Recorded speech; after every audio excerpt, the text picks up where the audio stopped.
सप्ताह के पहले कारोबारी दिन बाजार लुढ़क गया। खराब ग्लोबल संकेतों और दिग्गज शेयरों की पिटाई ने बाजार की कमर तोड़ दी। सेंसेक्स 556 अंकों की गिरावट के साथ 27,886 के स्तर पर बंद हुआ। वहीं निफ्टी भी 158 अंक की कमजोरी के साथ 8,448 के स्तर पर बंद हुआ। कारोबार के दौरान मिड कैप और स्मॉल कैप शेयरों में भी जमकर पिटाई हुई। बीएसई के सभी प्रमुख शेयर इंडेक्स लाल निशान के साथ ही बंद हुए। संघर्षग्रस्त यमन से इस महीने की 18 तारीख तक 4,741 भारतीयों सहित कुल 6,688 लोगों को वायु और समुद्र मार्ग से सुरक्षित निकाला गया है। विदेश मंत्री सुषमा स्वराज ने सोमवार को लोकसभा में यमन के ताजा हालात पर बयान देते हुए बताया कि ऑपरेशन राहत के तहत भारत के कई मंत्रालयों और एजेंसियों के संयुक्त प्रयास से कुल 1,947 विदेशी नागरिकों को भी सुरक्षित निकाला गया है। सरकार ने देश के पूर्वोत्तर राज्यों में गैस खोज की संभावनाओं के मद्देनजर व्यापक योजना बनाई है। केंद्रीय पेट्रोलियम मंत्री धर्मेंद्र प्रधान ने सोमवार को लोकसभा में बताया कि अगले 3 महीने में पूर्वोत्तर राज्यों के लिए हाइड्रोकार्बन से संबंधित एक दृष्टि पत्र सरकार लाएगी। भारतीय वायुसेना के वरिष्ठ कमांडरों की बैठक नई दिल्ली में शुरू हुई। साल में 2 बार होने वाली इस 3 दिवसीय सम्मेलन में रक्षा मंत्री मनोहर पर्रिकर ने उद्घाटन संबोधन दिया। सम्मेलन में वायुसेना के आधुनिकीकरण, बेहतर संचालन तैयारियों, वायु सुरक्षा और रख रखाव तथा उपकरणों के आधुनिकीकरण के मसले पर विशेष रूप से चर्चा की जा रही है। इसके अलावा सम्मेलन में सेना द्वारा जम्मू कश्मीर और पूर्वोत्तर के राज्यों में आतंक निरोधी गतिविधियों और घुसपैठ नियंत्रण के उपायों पर भी चर्चा की जा रही है। नौसेना प्रमुख एडमिरल रॉबिन धवन ने सोमवार को मुंबई के नौसेना डॉकयार्ड में आयोजित समारोह में भारतीय नौसेना के आईएनएस विराट के बेड़े में कार्यरत नौसैनिकों और अधिकारियों को वीरता और उत्कृष्ट सेवा के लिए पुरस्कारों से सम्मानित किया। उन्होंने यमन में युद्ध की परिस्थितियों में भारतीय लोगों को सुरक्षित बाहर निकालने के लिए जवानों की प्रशंसा की। साथ ही उन्होंने परियोजना में 15वीं आईएनएस विशाखापट्टनम के युद्ध नौका को भी लॉन्च किया।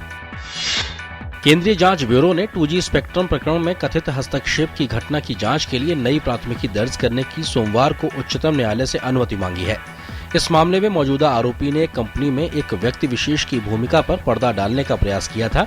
प्रधान न्यायाधीश HL दत्तू और न्यायमूर्ति अरुण मिश्रा की खंडपीठ ने इस मामले को 30 अप्रैल के लिए सूचीबद्ध कर दिया है।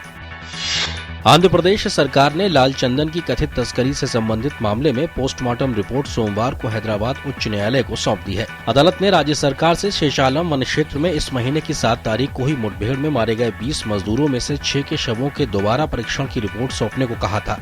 मुठभेड़ में मारे गए 20 लोगों के परिजनों ने आंध्र प्रदेश सरकार से रोजगार और मुआवजे की मांग की है।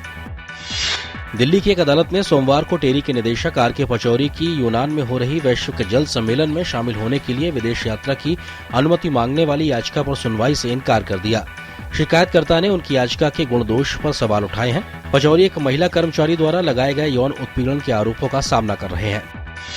दिल्ली की एक अदालत ने पेट्रोलियम मंत्रालय दस्तावेज के लीक होने के मामले में दिल्ली पुलिस की ओर से दायर आरोप पत्र पर संज्ञान लिया है। दिल्ली पुलिस की अपराध शाखा ने इस मामले में 13 लोगों के खिलाफ शनिवार को आरोप पत्र दायर किया था। आरोपियों पर भारतीय दंड संहिता की विभिन्न धाराओं के तहत दंडनीय अपराधों में आरोप लगाए गए थे। पुलिस ने इस मामले में 42 सरकारी गवाहों के नाम शामिल किए हैं।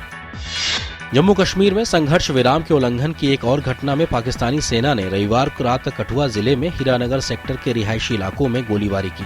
सीमा सुरक्षा बल के मुताबिक सीमा पार से 3 मोर्टार दागे गए जो रिहायशी इलाकों में आकर गिरे। सीमा सुरक्षा बल ने भी जवाबी कार्रवाई की और रुक कर कुछ घंटे तक गोलीबारी चलती रही। पिछले 5 दिनों में संघर्ष विराम उल्लंघन की यह 30वीं घटना है।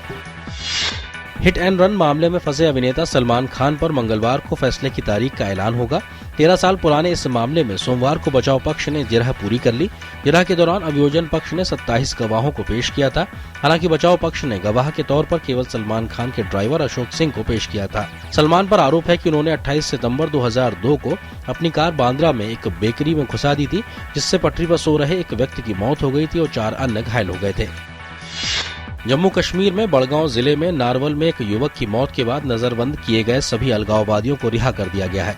सूत्रों ने बताया है कि सैयद अली गिलानी की नजरबंदी के लिए तैनात पुलिसकर्मी रविवार देर रात वापस बुला लिए गए और अलगाववादी मोहम्मद अशरफ, शबीर अहमद शाह और नईम अहमद खान को भी देर रात छोड़ दिया गया। नारवल में 18 अप्रैल को 16 वर्षीय सुहेल अहमद सूफी के पुलिस फायरिंग में मारे जाने और उसके बाद भड़की हिंसा के कारण अधिकारियों ने इन अलगाववादी नेताओं को नजरबंद कर दिया था। पूर्व विधायक रामवीर शौकीन के खिलाफ अदालत ने गैर जमानती वारंट जारी किया है। पूर्व निर्दलीय विधायक शौकीन के लिए मुश्किल उस समय खड़ी हो गई थी जब उनके भांजे नीरज बवाना से प्राप्त सूचना पर पुलिस ने बाहरी दिल्ली के बवाना इलाके में शौकीन के परिसर से एक AK-47 और एक SLR राइफल बरामद की थी। सोमवार को विदेश मंत्रालय ने कैलाश मानसरोवर यात्रा 2015 के लिए यात्रियों का चुनाव लॉटरी के जरिए किया। पहली बार मानसरोवर यात्रा 2 रास्तों से आयोजित की जा रही है। इस बार यात्री उत्तराखंड के लिपुलेख के पास के अलावा सिक्किम के नाथुला पास से भी मानसरोवर जा सकेंगे। इस साल 1330 यात्रियों को मानसरोवर यात्रा पर भेजा जाएगा, जबकि इस साल 2500 लोगों ने यात्रा के लिए आवेदन किया था।